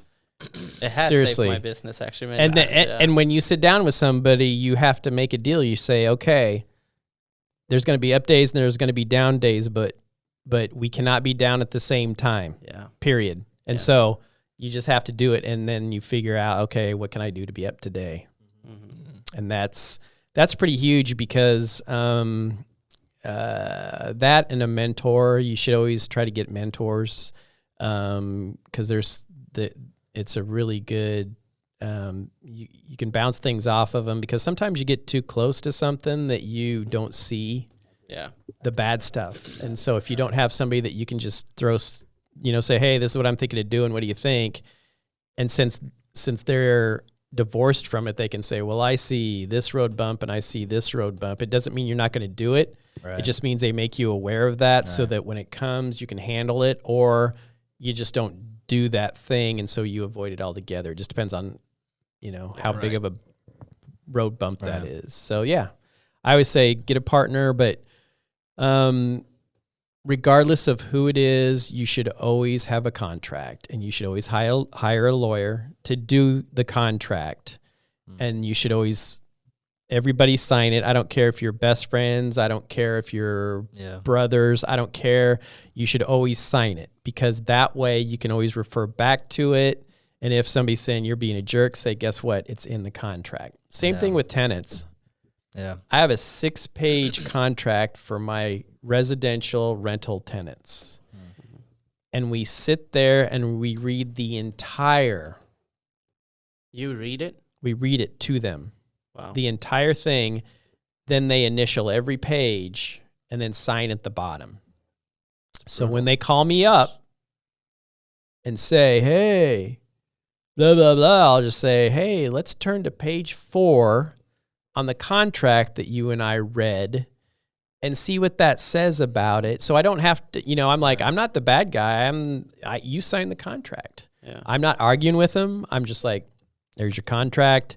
It says here that you're responsible for taking your trash all the way out to the garbage can. You can't just sit it out on your back door and expect somebody to come get it. Yeah. That's just an example. Right. Yeah. So that way you just refer back. And I had one tenant that I literally, like, every 2 or 3 weeks, they'd like complain about something. I'd say, well, it says on page 2, paragraph 5, blah, blah, blah. And then that was it. That was it. Because I'm like, you signed it. You initialed every one. We read it. And so it's just better. Yeah. And if you have a partner, and it doesn't matter if you've been best friends since you were 4, if you want to wreck your friendship, go without a contract. Fair. Dang. Would you be against, are you in the mentality of don't work with family, or like don't mix family and business, family and work, or is that not an opinion you have? No. So for me, it's, do we have similar goals for this company? Mm-hmm. And if we have similar goals, it doesn't matter who is involved. Mm-hmm. So I'm part of a hobby game store, and I do not have similar goals to most of those guys. So at some point, I'll probably buy them all out. Because you still want it? Huh? Because you just still want to own it? Yeah, Is that one that you wouldn't sell? I'm a geek, man. I like that stuff. Yeah, I love that kind of stuff. But my partners that I'm in business with now, they want it to be a clubhouse, and I want it to be a business. So at some point, and and they're all older than me, and I joke with them. I said, well, my business plan here is just to wait for you guys all to die, because you're all older and fatter than me, right? Well, I had to quit saying that because one of my guys got cancer. So I'm like, I got to stop doing that. But the whole deal is, man, do I need to cut this? You might have to cut that part. I don't know. Got cancer. It's going to decide. I mean, cancer. but the whole deal, the moral of that story is I didn't find out how they wanted the business to go. Yeah. And now that I do know how they want it to go, I'm not interested, because it's not a business. Yeah. It's just a clubhouse. And they're the kings of their little tiny molehill. And I'm like, I'm not interested in that. I'm interested in owning 30 of these across the region, right? Having our own distribution center for that stuff. Because I ran into a guy once who was from Australia at a real estate convention. Okay. And I just got to talking to him, and he literally looked like he was homeless, and I'm not even joking. And so I'm like, started talking to him. So, how long you been in real estate? And we got to talking, and then I found out he was what I call a gamer, not your guys kind of gamers, but actual.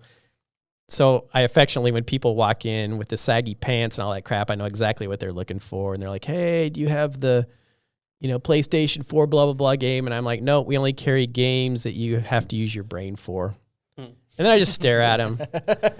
And then I go, just kidding, but not really. Seriously, I say that, and they're like, what? What? And then they're like, not too sure. So you're into now the you're older, using your like- brain. But you when you see say, the game. but when you smile, when you say stuff, you can say almost anything, right? so anyway, so they leave. rules to life. And anyway, so I'm Take talking. notes. I'm talking to this guy, and I find out that he owns 30 game stores in Australia and the distribution center for the games. And I'm like, That's wow. cool. Yeah. And he was thinking about expanding into the United States, and I'm like, call me because I'll be your regional dude if you ever do it. Yeah. Interesting. So anyway, and I never heard from him, so I'm assuming he didn't. I haven't heard anything because I kind of followed a little bit. I mean, I'm not. So you're into you're in terms of you like the is it more like retro stuff? He likes the nerd stuff, man. No, Say how it is. I bet you it's like, is it kind of like, I think there's Mana Games downtown. Nah, I like Magic. Is that the Right. one? I like the Magic It's board like games. Mana but cool. Okay. Shots fired. So it's Gauntlet Games. Okay. It's over at 13th and Arapahoe in Indian Village. We're celebrating our 20th year this year. Wow. Unlike Mana, we don't charge you to walk in the door. All of our gaming space is free to use. We do the one thing that I've got the guys to buy into, which you have to, is it's a cultural thing, just like real estate. We expect people to buy their stuff at the store. If they buy it at Barnes & Noble or they buy it on Amazon, don't bring it into the store because Okay. you know, Mm-hmm. you can get it cheaper there. Great. Then play at home. Yeah. Right. The idea behind it is kind of Yeah, to we're build providing you a culture. free space Yeah. for you and your buddies because most people don't have a giant table like this at their house that their Right. wife lets them, goof off on for 4 hours on a Right. Saturday night. Yeah. So we provide a space. So just buy your stuff at our store. Yeah. That's fair. I agree. And we sell snacks, and our rule for that is if we sell it in the store, you can't bring it in. If you want McDonald's, great, bring McDonald's with you. But if you want a pop and you want a bag of potato chips, you can't bring that in. Right. It's simple. If we sell it, you have to buy it here. Right. And Right. if we don't, That's- then, if you want to have a pizza night for you and your D&D buddies, have a pizza night. I We don't agree. care. At this age, Cooler. Totally cool. at No, the, cooler than Mana for sure. Oh, way cooler. Oh yeah. So you're gonna go there? I don't know. We every once in a while we'll go on a date, Uh-huh. and we'll go there. But I like that. I like the fact that you can bring food that if they don't have it. Yep. And we So they have Birthday different- parties. People have had birthday parties there. We haven't had anybody ask to have their wedding there yet, but I'm surprised. That good, huh? We got some That crazy. good. There's some crazy people to game. I'm telling you right Yeah. now. Okay, so if they buy the game from your store, can they bring it back in and play? Oh, absolutely. How do you know that they bought it from you? I mean, they know. They just should. I mean, I'm assuming it's not a giant warehouse where it's like It's thousands of catalogs people. and catalogs So- of games. Scans on the way in. We remember that UPC, all right. No, so that's a great question, and we've just built the call. I mean, if they do, we don't care. We're not going Right. to say you can't come in, but in the back of their mind, they're like, yeah, I shouldn't have. It's like, what if I get caught right now? Yeah, yeah. and so do you It's just like stealing pop at a store, you know what I mean? At a restaurant. So Yeah. when you were young. So are you guys provide? So does everyone have to buy games there to play, or are there some games that are free, or how does that work? So we have a huge board game library Okay. that people can come in and play any of those games, and I encourage that because games now are 60, 80, 100, 120 bucks for a board game, right? True. Well, if you don't like it and you bought it at our store, you might be a little mad. So we're like, there's a whole bunch of them back there. Come try it. Try If it you out. like it, great. We've got people that will demo it for us. There's guys that are in the store all the time and they'll demo games to people, and they've played almost every board game. Wow. So that's a deal. But as far as the miniature games, you pretty much bring your own because it's a hobby too, Yeah. right? Right. So you buy them. Most of them you paint. And so you want to, oh, this is my army. I painted it. It's cool. We're going to play. So you get a bunch of dudes together, play on the table, Magic, Pokemon. You play those games there. And then of course we have role playing. So, you know, we carry Dungeons and Dragons, we carry,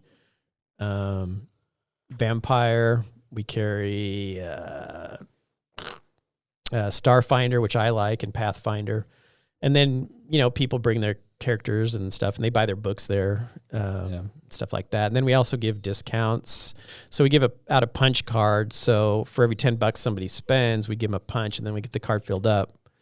Then they can redeem that for 10% off their entire next purchase.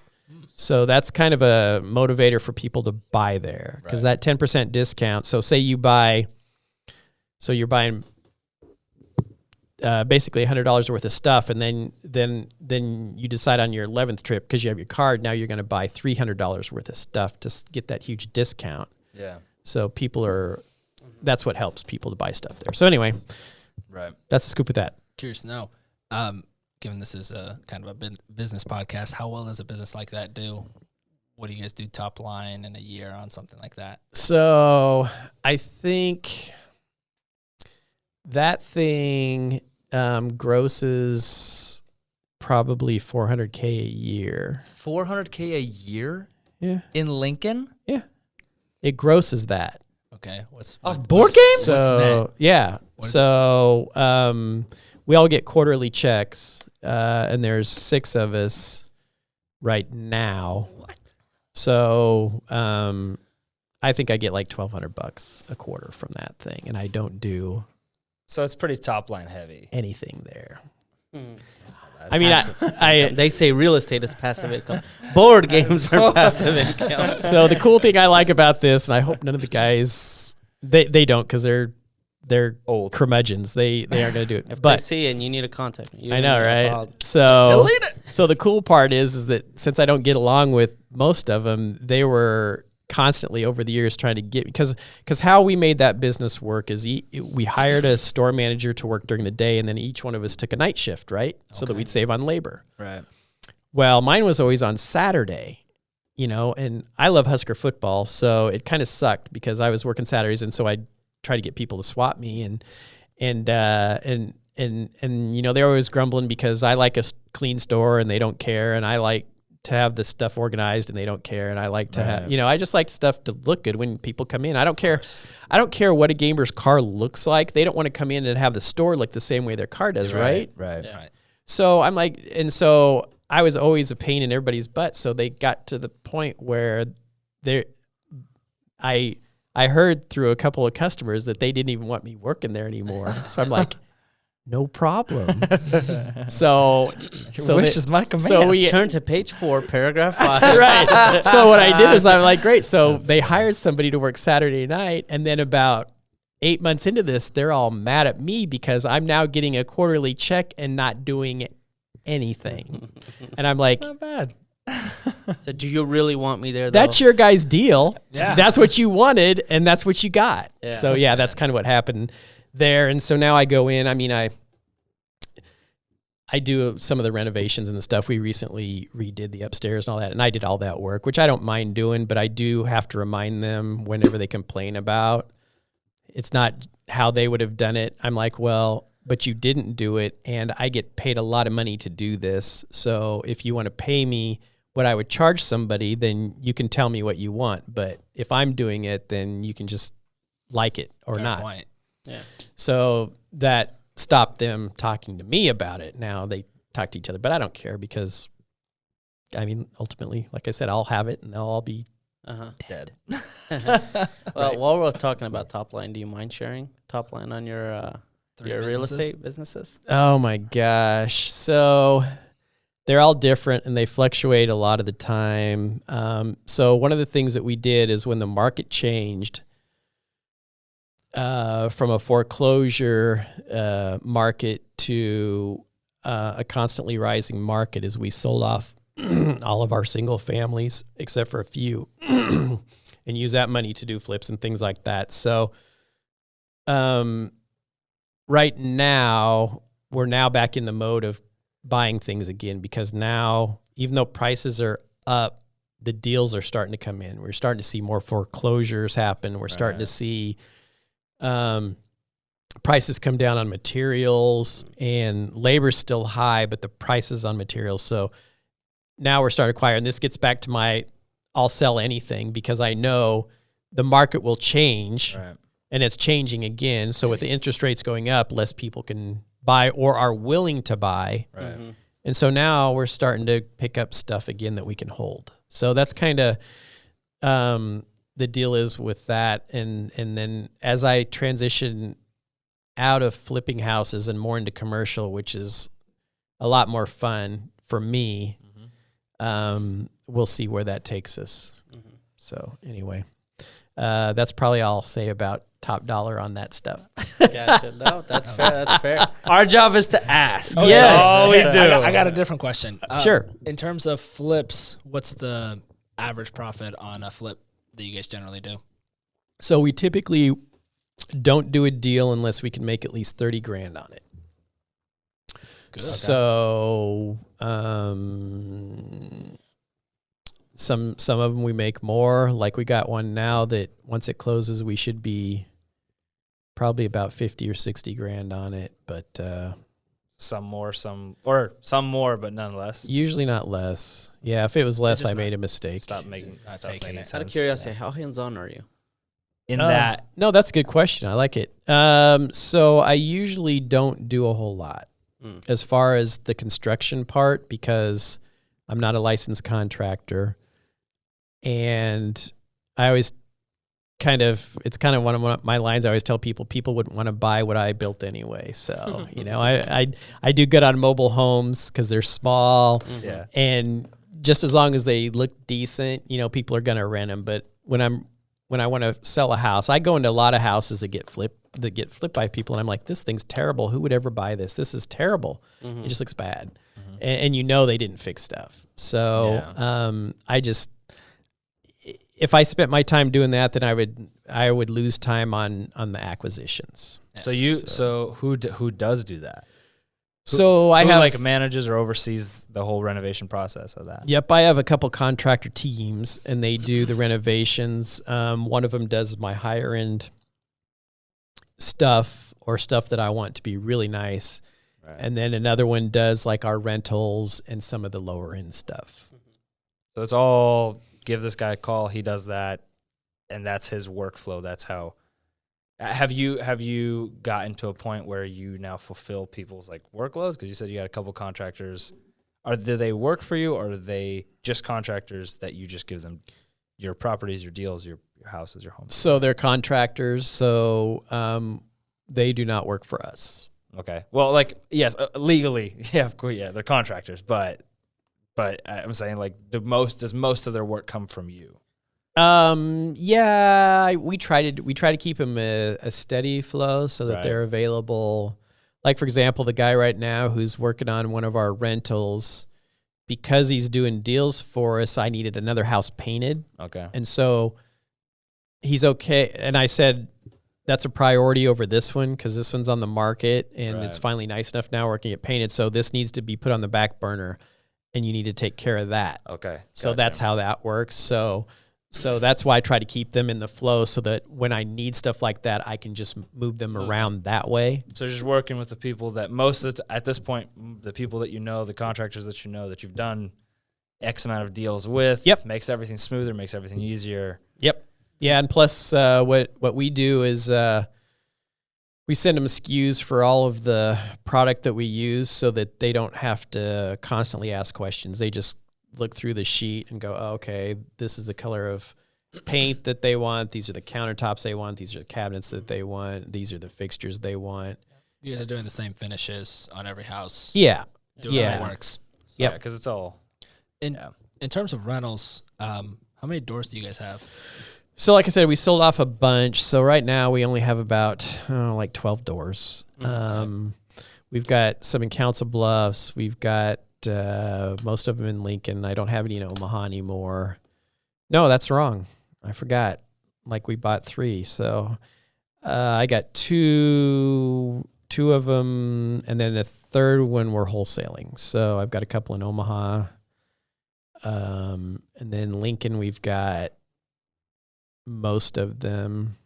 So I've got a triplex, a couple mobile homes, duplexes, a couple single families. So yeah. Okay. All right. Well, we're going to be wrapping up here. I just wanted to ask, in 10 years, where do you see yourself? So in 10 years, I'll probably be doing more commercial stuff. So you want to stay in?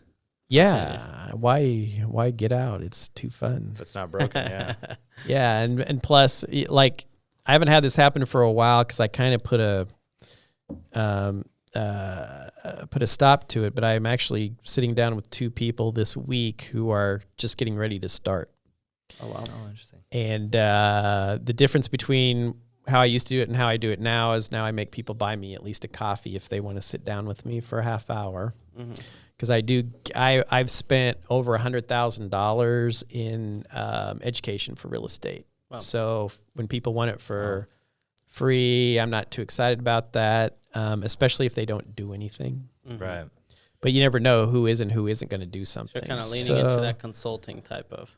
So we'll see. Most people just want to sit down for a half an hour and get basically what you've asked here, and then they're good to go. They either do it or they don't. But I'm one sorry of them, to cost you that cup of coffee because now they could just watch the video. That's right. Well, you Sorry. would think, except for the fact that on the Facebook page yesterday somebody asked about concrete, and the day before somebody asked about concrete. And then, yeah. And so 2 days before that, somebody asked about concrete. Hey, here's a search bar. Type in concrete. So, my wife all the time asking me the questions. I'm like, Dr. Google knows the answer to that. And she's like,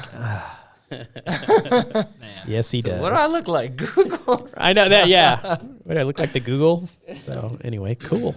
All right. Well, Lance, if you want to do any kind of pitch, anything like that, you can. This is your time. Oh, okay. So I'll do a little bit more than my elevator pitch. So with the Turris Group, what we do is we like to look for houses that are, 60s or newer, something that we can flip.